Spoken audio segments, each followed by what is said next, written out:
Sometimes it's hard to know how many times I'll be on a show. Oh, I never knew that I'd be on Pokémon Generations Kirblog about how I was on. At least I'll try. So now, on the show of mine, you listen well. There's a story to tell. I promise I'll try not to yell, and we will win the battle on Kirblog. How fitting, right? I'm going to talk about voiceover, and that's the theme song of the season of the show that I was on. So, welcome back to Pokécember, ladies and gentlemen. I decided to do this one this weekend to buy a little bit of time, just in case I can or cannot get a certain guest. There's a few guests that I actually want to get before this month is up. But I thought that I would tie over a little shorter one, hopefully. I don't know how long this is going to turn out, who knows. But I'll do a little one by myself real quick and talk about something that I figured a lot of people are probably curious about, considering I guess I'm kind of a trivial pursuit question, as I've been joking around with some of the others in the cast, in that I recently got to voice 3 different characters on Pokémon Generations. And a lot of you guys know also, because it's been almost a full year now since I did the Kirblog that was telling the whole story about how I worked on the series as Corey in the Pokemon Diamond and Pearl Galactic Battle season, which was back in the end of 2009. I recorded that, so it's been, my God, 7 years now, I think, just about, since I was recording it. I believe it was right around this time that I was doing it. Back when I was in college. But yeah, so I figured I would tell the story of it. There actually isn't a super long story to it, but I figured that I would kind of add a little bit of extra stuff as well. So first of all, a lot of people also may or may not know. I had a few people messaging me about it at the time. I also earlier this year voiced Mewtwo in Screw Attack's Death Battle series, which was a complete last second fluke type thing that was happening. I remember that I think I was out of town, and sorry, I'm wrong. So Marissa Lenti, who is the voice director and casting director for Death Battle, and she's also been helping recently on Ruby. Shout out to you, Marissa. She was in town visiting. And she mentioned that they were holding auditions for Mewtwo. I think it was Mewtwo versus Shadow the Hedgehog, and Takahata 101 from Team 4-Star was coming back for Shadow. Pardon me. And I was like, I don't know if I want to read for that, and because for a couple different reasons. One, because I thought, oh well, if I ever get the chance to do something on the show again, like if I ever go back to New York and maybe I happen to get the chance to do an episode or something, through whatever means, I don't know if me doing a fan show would be weird or something, because I was trying to be careful about that sort of thing for a while. In fact, actually, a little known fact, for those of you who know the Nintendo collabs well enough, I don't think I've ever told this story before, but when I booked Corey originally, we were still working on the third Nintendo collab. The Nintendo to the 64th Power one. And I had originally voiced Pikachu in the Mystery Dungeon segment. Yeah, Pikachu when he sounded like a New York taxi driver, because that was my whole joke with him in Brawl Taunts. That was one of the few things I actually contributed creatively, with giant quotation marks, was Pikachu. And I was actually afraid that I might have gotten in some kind of legal trouble with voicing him. So I actually had Antfish, who also was just here recently visiting for Thanksgiving. I had him come in and ADR all of my Pikachu lines for the Nintendo to the 64th Power collab. But originally that was me, and I did all the acting for that and everything. But yeah, I was worried that, maybe the Pokemon Company International might be upset with that, and I wouldn't blame them, because it's it's an illegal fan product without permission to use the characters, etc. But whatever. And I also wanted, there was a friend of mine who was a spot-on voice match from Mewtwo from the original Pokemon the First movie. So I recommended him. I don't know if he actually ever even read for it in the first place, but Marissa, I think, asked, oh, why don't you give it a shot? And I was like, yeah, why not? So the last second, I think after the deadline was over, I submitted for Mewtwo, and then I ended up getting it. And then I think, I can't remember the exact time frame, but I think that I was away. I think I went away somewhere, maybe for a con or something. I can't remember, but I had to come back and re-record immediately. I had to come back and redo all my lines again, and it was super embarrassing, and I felt right. And Marissa was super patient. Marissa, if you ever hear this, thanks for dealing with me because I was so frazzled, and I honestly didn't love my performance all that great on it, but I was just like, whatever, it was fine. And basically, it was kind of my signification of like, I guess I'm just kind of letting go of the fact that I'm probably not going to get to work on Pokemon in an official capacity again, because, because also the other big thing was by that time, the voice director had actually changed twice by that point. Tom Wayland, who I worked with on the Corey episodes, he had no longer been directing the show for a little while, I believe. So by that point, Teresa Bucheister, who is voicing Lumpsys in World War Blue, for those of you who don't know, also a show that I actually had the first opportunity to write for, she took over on directing for, I think, the end of... I think she was like in the middle of X and Y, and then she was doing a lot of the beginning of X, Y, and Z. And now, most recently, Lisa Ortiz, who many folks know as she's tons and tons and tons of Pokemon characters. She's Oshawott and Sabrina. She was Mars and from Team Galactic. She's Karina in Pokemon X and Y. She's tons and tons and tons of characters. I couldn't even possibly list them all. And most recently, she's Litten on Pokemon Sun and Moon, I believe. She's been directing the show as of recently. And I know Lisa because I actually met her. As I told in the story, I met her when I was doing my Corey episodes, and she was the one who called me up to tell me that I booked the part when she was working there at the time under Tom as like the assistant director, production manager type person. Nonetheless, I haven't talked with Lisa in a really long time, and I figured like, I had my time on the show. It was a lot of fun, and I don't feel like, I gotta keep being so intrusive or whatever. So I just kind of let it go, and it was fine. Then I was hearing down the pipe about Pokémon Generations. And I was like, okay, that's interesting, because I was hearing about how Ben had gotten to voice Lance, and a whole bunch of other friends of mine that ended up being in it.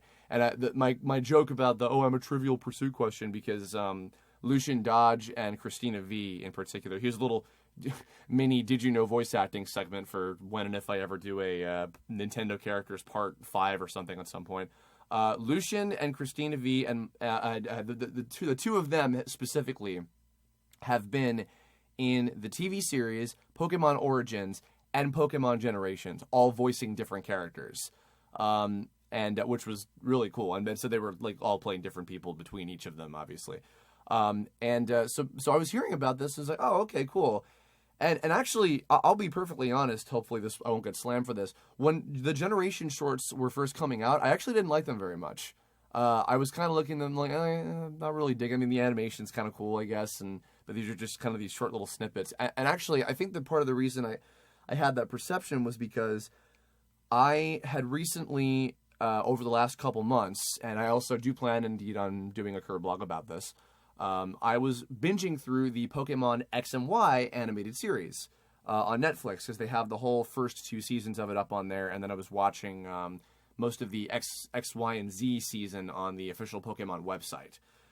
So basically, I had binged through that show, and I was enjoying the hell out of it. Those of you who tuned into Some Call Me Johnny's charity stream know that I was singing the praises of it till the fucking cows came home for a long time. And I am still very much enjoying it. I'm at the moment, at the time that I'm recording this, I have finished the Kalos League episodes, and I'm now into the big final battle with Lysander and Zygarde and everything. But nonetheless, I was marathoning through the show, and I got up to the episode with Clement versus Ash at the Lumiose gym. And when I got up to that point, I had this moment where I was thinking to myself, man, I really thought, again, and I talked about this about a year ago on the story of Corey Kirblog, but it really hit me at that time, like, man, my life would have been completely different if I booked Clement, because I wouldn't be here right now. I wouldn't have done the tome screening at AX. I wouldn't have done like Tales of Zestiria or any of the voiceover stuff that I've gotten to do out here. I wouldn't have gotten to see all my friends out here and make a lot of new friends that I've gotten to know so well that have been out here. Mike and Steve and most of my friends from New York that I went to college with and school with for so long would have been out here before I was. And I'm like, you know what? I think I'm glad. I'm really glad that I didn't book Clement. Also because, again, Mikey Lucio, who's exceptionally talented, he did a stupendous job on Clement. He's great. But yeah, it was a really sobering kind of moment. So anyway, so on to Generations itself. So I went to a screening. This was, God, I think maybe only like a month and a half, 2 months ago. I can't even remember, but I went to go see this movie called Miss Hokusai, which a few friends of mine are in, including, it was starring Erica Lindbeck as the main character, the title character, that is. Pardon me. And at the screening was also Richard Epcar and Ellen Epcar. Richard was playing Erica Lindbeck's father, who's also one of the prominent characters in it. And it was my first time meeting both Richard and Ellen. And by that point, I knew that Ellen was the voice director for Pokémon Generations. So I went up to her and we talked for a little bit. And Stephanie Shea, who's the director for Miss Hokusai, introduced us formally. And we were talking for a little bit. And I was talking to her about Pokemon and how I knew a lot of the cast in the show and et cetera, because I did. And she was like, oh, I mentioned to her, like, it's funny because in New York, Pokemon was the first job I ever had. That was my first professional voiceover job. And she said, oh, that's crazy. I wish I had known. We were having auditions a couple weeks ago. I would have had you read for some characters. And I was like, oh, well, I mean, I don't know if the show is already over, but I'd love to work with you guys. And so we traded information, and I gave her my demo, and then I actually wasn't even sure if anything was going to work out because I didn't know how far into production they were. And then they reached out to me, and Ellen said, hey, I've got a couple characters for you to read for. And I'm like, great, cool. So I went in to the studio, and this was I won't say where it is because I don't know if I'm allowed to, but I'll say it was one of the biggest, like size-wise, it was one of the biggest studios I'd ever been to. I'm talking like the recording booth was so big that the footage that we were going to be dubbing to was on this giant like movie projector screen in front of me, and the booth was so big that Ellen, the director, could be in it with me, like behind me, like sitting behind me, like overseeing it and everything. And it was crazy. I was like, wow, okay. So I went in and I auditioned for N, who I did not get, of course, and Colress, who I did get, and Berg, who I did also get. And Burgh, of course, only had the one line. So I read for them. I had a good time. And then I went back home, didn't, try to think too hard about it because I wasn't sure if it would have worked out or not. But then not long after that, I booked the part. And I booked the 3 parts. 3, I'll get to that. But so they told me, like, hey, you've got Colress and Burgh. And I'm like, oh, sweet. Okay, cool. So I came in and we worked on it. And so... Also, funny little bit here. So, one of the head producers from Pokemon International, Toshi Yoshida, Toshi was there overseeing the production and everything. He'd been around for a lot of the recording sessions, and he was like, Niosi, and I was like, hey. And Toshi, I had met a few times at different conventions and things before. We were familiar with each other, and he was actually the person that told me that I was in like the top running for Clement. Apparently, I think he even clarified that I think I was like the number 2 choice for him, which was crazy. And so he was there, and he's like, I had no idea you were going to be in this. We picked you, and I didn't realize it was you. And I was like, oh, wow, man, life is crazy, isn't it? So we go in, and before we started recording, Toshi was like, by the way, you did work on the show too, right? And I mentioned like, oh yeah, it was Corey and the Diamond and Pearl stuff, and so and he's like, yeah, and you were like the number 2 guy for Clement, weren't you? Wow, I guess we would have had to recast you because you would have moved. And so I told them, no, Toshi, I wouldn't be here right now. And I told him my whole kind of like, sobering moment that I had to myself when I was watching X and Y. And he's like, man, life is nuts. It really is, isn't it? I'm like, yeah, but things have a way of working themselves out. And here I am. And the hilarious thing was, well, actually, no, I'll get to that after the recording itself. So we recorded the episodes. We did Berg first, who only had a couple lines. And, okay, So I recorded Berg, and I did his one line, that for the sake of each and every Pokemon as well. And then right after we were done, Toshi asked me, like, hey, how's your Bruce Lee impression? And I was like, why? And then they roll the rest of the footage after Berg, and Bryson is in the background beating the crap out of one of the Team Plasma grunts, basically. And he was like, he ain't got no lines, but he's got some fight reactions. You want to play him too? And I'm like, yeah. So I finished Berg, and then I did some fight noises for Bryson, and then we did the let's go running charge up one from I believe that was episode 13 of Generations, the Uprising, if I'm remembering correctly. And then that was it. But I was like, wow, I just got to be 2 black and white gym leaders in the same thing. Wow. So that was incredible. And then afterward, we did Colress, which was for episode 14. With Colress, it was a very, I think as Ellen was describing, kind of a Crispin Freeman-esque sort of like Curem. Get ready to fire the Curem cannon sort of thing. And Ellen is a wonderful person, and she's also one of the most, if not maybe the most intense directors I've ever worked with. She was very, I remember she would physically get up from her seat behind me and would go like between me and the screen, look at me, and she'd be like giving like a very like intense sort of like actoire direction. She's kind of like, okay, if you guys have ever seen like in cartoons when like there's that kind of tropey episode where like the characters put on a play or whatever, and then either there's like a new character introduced or like one of the characters becomes that like, I want to feel the emotion dripping from your heart in this performance type thing. That is what Ellen is like, and it was crazy. But we spent a lot of time on Colress because obviously they're short little animations. So Colress really only had like maybe 10 lines or so, but we spent a lot of time on each one. And I remember when we did the part with Curem, I know that you're capable of so much more than this, something like that. She got up and she got in front of the screen, looked at me, and she was like, okay, look at me, Chris. Curem, there are consequences. I will destroy you. I will break down everything that you are. I will take away everything that you've ever loved if you don't do what I say, because I know that you're more capable than this. Go. And then boop, boop, boop, and I go for it. Curem, I know you're capable of so much more than this. And then she's like, excellent, and goes to sit back down, and I'm just like, okay. So, but I'm happy with it. I know it's probably very cheesy because Pokemon has a certain amount of cheese to come with it, but I'm actually really happy with how it turned out.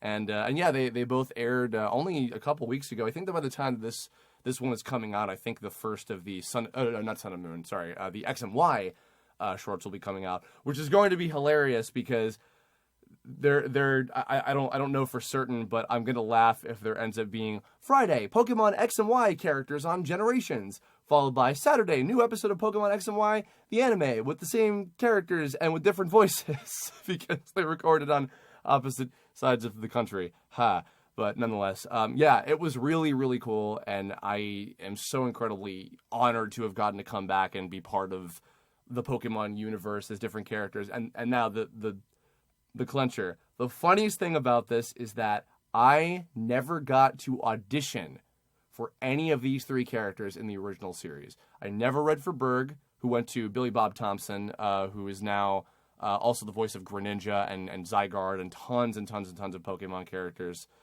He's awesome. And I think that Berg was, that was his first anime role, if I'm not mistaken. But I didn't get to read for him. I didn't get to read for Bryson, who was arguably way too old of a character for me to be playing.